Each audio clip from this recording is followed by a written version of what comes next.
Hello दोस्तों, स्वागत है आपका हमारे YouTube चैनल के इस नए टॉपिक पे। दोस्तों, मेरा नाम है शिवांगर। बात करेंगे career option after BSc in mathematics. BSc कर लेने के बाद में आप कौन से फील्ड में जा सकते हो, एमएससी कर सकते हो या फिर कौन-कौन से फील्ड में जा सकते हो, इन सब के बारे में मैं इस लेक्चर में आपको बताने वाला हूँ। तो फ्रेंड्स, चलिए देर न करते हुए वीडियो स्टार्ट करते हैं। देखिए, सबसे पहले देखते हैं बीएससी इन मैथमेटिक्स के बाद में हम कौन-कौन से फील्ड में जा सकते हैं। गवर्नमेंट जॉब्स के लिए जा सकते हैं, गवर्नमेंट इंस्टीट्यूट में जा सकते हैं, इसरो में भी जा सकते हैं, एमसीए, एमबीए या सीए कर सकते हैं, आईआईटी जेईई की तैयारी कर सकते हैं या एमए, एमएससी कर सकते हैं। तो इसका थोड़ा डिटेल देख लेते हैं कि कैसे-कैसे इस फील्ड में जा सकते हैं, इन सब के बारे में। तो देखिए, सबसे पहले आता है गवर्नमेंट जॉब। तो गवर्नमेंट जॉब के लिए हम कौन-कौन से फील्ड में जा सकते हैं? पूरा सिविल सर्विस एग्जाम दिला सकते हैं। मतलब ग्रेजुएशन एक ऐसा पॉइंट हमारे पास में कि उसके बाद में जितने भी गवर्नमेंट एग्जाम होते हैं, लगभग-लगभग हर एक एग्जाम को हम दिला सकते हैं।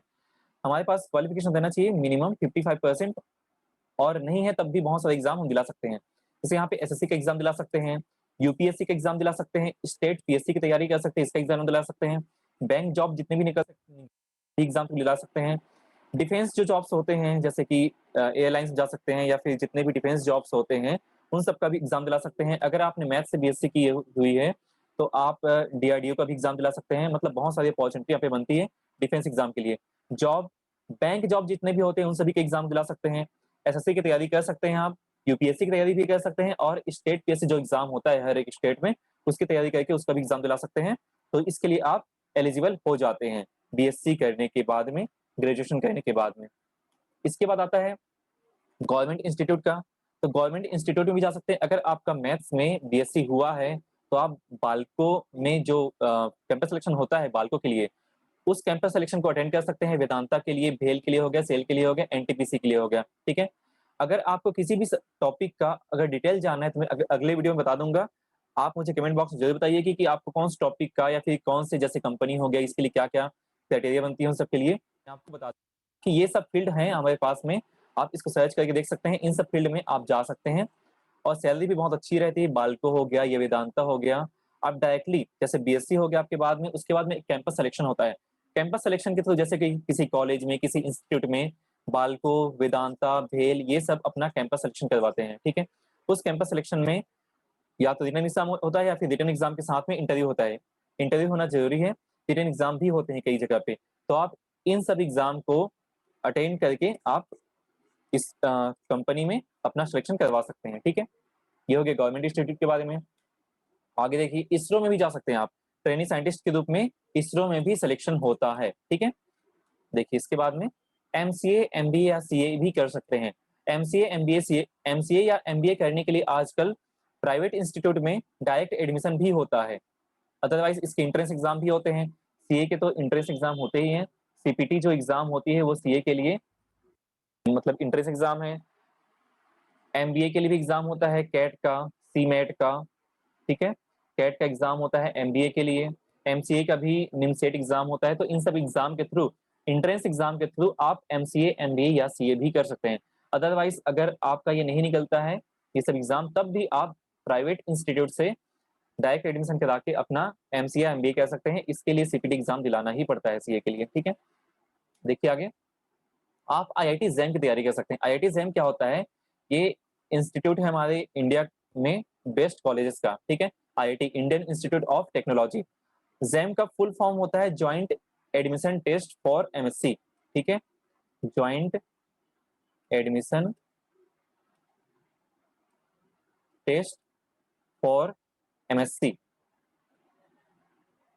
मतलब एमएससी में सिलेक्शन के लिए एक ज्वाइंट एडमिशन टेस्ट होता है जिसको जाम बोलते हैं। आईआईटी जाम का ये जो एग्जाम है वो आप केमिस्ट्री, हर एक सब्जेक्ट के लिए यहाँ पे आप आईआईटी, जो जो आईआईटी में पढ़ाने के लिए हो सकता है या फिर आईआईटी कॉलेज में जो भी सब्जेक्ट होते हैं उसमें जो आईआईटी जैम का एग्जाम होता है उसके थ्रू आप एमएससी कर सकते हो आईआईटी कॉलेज से। ठीक है। Indian Institute of technology college से आप आईआईटी जैम के थ्रू उसमें सिलेक्शन हो सकता है।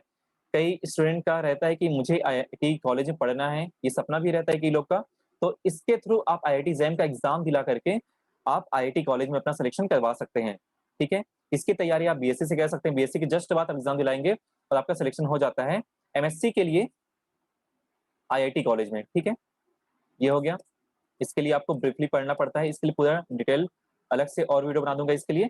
तो ये आपके लिए क्या है, एक एमएससी में सिलेक्शन के लिए एंट्रेंस टेस्ट है आईआईटी कॉलेज में। ठीक है।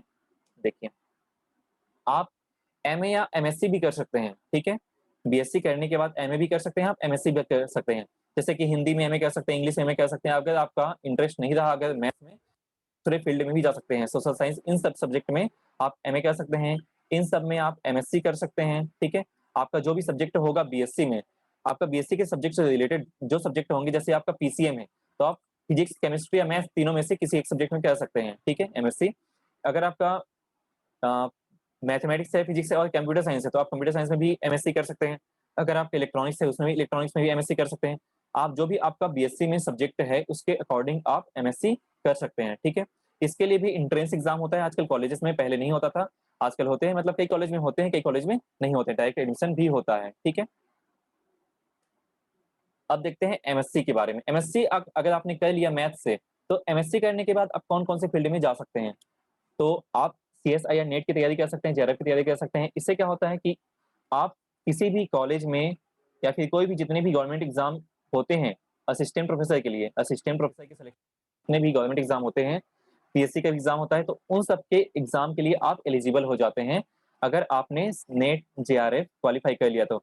अगर नेट क्लियर हो गया तो आप इसके लिए एलिजिबल हो जाते हैं। अगर आपका जेआरएफ निकल गया तो इसके लिए अलग-अलग सब्जेक्ट में अलग-अलग आपको स्टाइपेंड मिलता है, मतलब कि आपको स्कॉलरशिप मिलती है। जैसे कि कभी कहीं पे 40,000 पर मंथ स्कॉलरशिप मिलता है पीएचडी करने के लिए, तो कहीं पे 32,000 मिलता है, मतलब अलग-अलग क्राइटेरिया रहता है इसके लिए। तो आपको अगर जेआरएफ क्लियर हो जाता है, सीएसई नेट का जेआरएफ अगर क्लियर हो गया आपका, तो आपको ये सब स्कॉलरशिप मिलेंगी जब तक आप पीएचडी करेंगे तब तक। मतलब आपको पीएचडी के लिए एक स्कॉलरशिप मिलती है, ठीक है? ये हो गया। मतलब एमएससी के बाद में आप नेट का एग्जाम दिला सकते हो, जेआरएफ एग्जाम दिला सकते हो, इसके थ्रू आप पीएचडी भी कर सकते हो। आप पीएचडी के लिए डायरेक्ट एलिजिबल हो जाते हो और जितने भी एग्जाम निकलते हैं, आप डायरेक्टली उसके लिए सिलेक्शन हो जाता है आपका, ठीक है? अगर आपका नेट क्लियर है तो। उसके बाद आप जैसे यहाँ पे मैंने बताया कि पीएचडी कर सकते हो आप। एमएससी के बाद डायरेक्टली आप पीएचडी कर सकते हो, इसके लिए एक एंट्रेंस एग्जाम होता है, उसको दिला सकते हो। एमफिल भी आप, इसको बोलते हैं मास्टर ऑफ फिलॉसफी, ये होता है डॉक्टर ऑफ फिलॉसफी। तो इन सब एग्जाम, मतलब ये सब जो है कोर्स आप कर सकते हो, पीएचडी कर सकते हो, जिसके बाद में आपके नाम के आगे डॉक्टर का भी यहाँ पे मार्क लग जाता है, ठीक है? ये हो जाएगा आपका। एमफिल कर सकते हो, पीएचडी कर सकते हो, ठीक है? एंट्रेंस एग्जाम दिलाने के बाद में। और इसके लिए जो एग्जाम्स होते हैं, टीफर का एग्जाम होता है, टीआईएफआर, एनबीएचएन का एग्जाम होता है, मतलब अलग-अलग एग्जाम जो आपको स्कॉलरशिप देती है, ये सब एग्जाम दिला के आप कर सकते हो। गेट के एग्जाम के थ्रू भी आप पीएचडी कर सकते हो, ठीक है? प्राइवेट टीचिंग में मैंने इसको इसलिए लिया है क्योंकि आप अगर एमएससी कर लिए, मतलब मास्टर्स आपको मिल चुकी है, मास्टर डिग्री आपको मिल चुकी है, मतलब आप एलिजिबल हो जाते हो किसी भी कॉलेज में या फिर स्कूल में पढ़ाने के लिए, टीचिंग करने के लिए, ठीक है? प्राइवेट कॉलेज में कहीं पे अगर सीट खाली होता है, तो उस जगह पे अगर रिक्रूटमेंट निकलता है, तो आप वहाँ पे अप्लाई कर सकते हैं।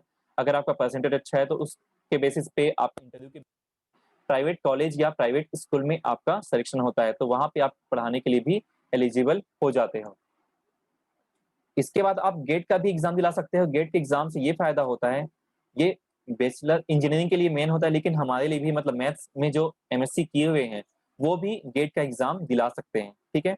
मतलब गेट एग्जाम के बाद क्या होता है, आप पीएचडी कर सकते हैं, पीएचडी के लिए आपको स्कॉलरशिप मिल जाती है, प्राइवेट सेक्टर में आपको जॉब मिल जाता है, ठीक है? और साइंटिस्ट के लिए भी इसके थ्रू सिलेक्शन होता है, ठीक है? साइंटिस्ट के लिए भी इसके थ्रू सिलेक्शन होता है। तो ये हो गया हमारे पास में, इतने हमारे पास करियर ऑप्शंस हैं। आई थिंक इतना सफिशिएंट होगा। अगर आपको लगता है कि किसी और टॉपिक में वीडियो बनाना चाहिए, तो आप कमेंट सेक्शन में ज़रूर बता सकते हैं। और अगर मैंने जितने भी बताए हैं, आपको जितने भी टॉपिक मैंने बताए हैं, अगर आपको लगता है इस टॉपिक में आपको और जानकारी चाहिए, तो बिल्कुल आप कमेंट सेक्शन में मुझे बता सकते हैं। मैं पूरी कोशिश करूँगा उस टॉपिक पे वीडियो बनाने की। तो फ्रेंड्स, आज के लिए बस इतना ही। अगर आपको वीडियो अच्छी लगी हो, इन्फॉर्मेटिव लगी हो, तो लाइक ज़रूर कीजिएगा। अगर आपको कोई भी टॉपिक पे वीडियो बनाना है, कमेंट बॉक्स में बताएँगे, और चैनल को सब्सक्राइब करना ना भूलें, और बेल आइकन ज़रूर दबा लीजिएगा, ताकि आगे की जो वीडियो की अपडेट है आपको टाइम टू टाइम मिलती रहे। तो फ्रेंड्स, मिलते हैं नेक्स्ट वीडियो पे, तब तक के लिए thank you so much, good bye.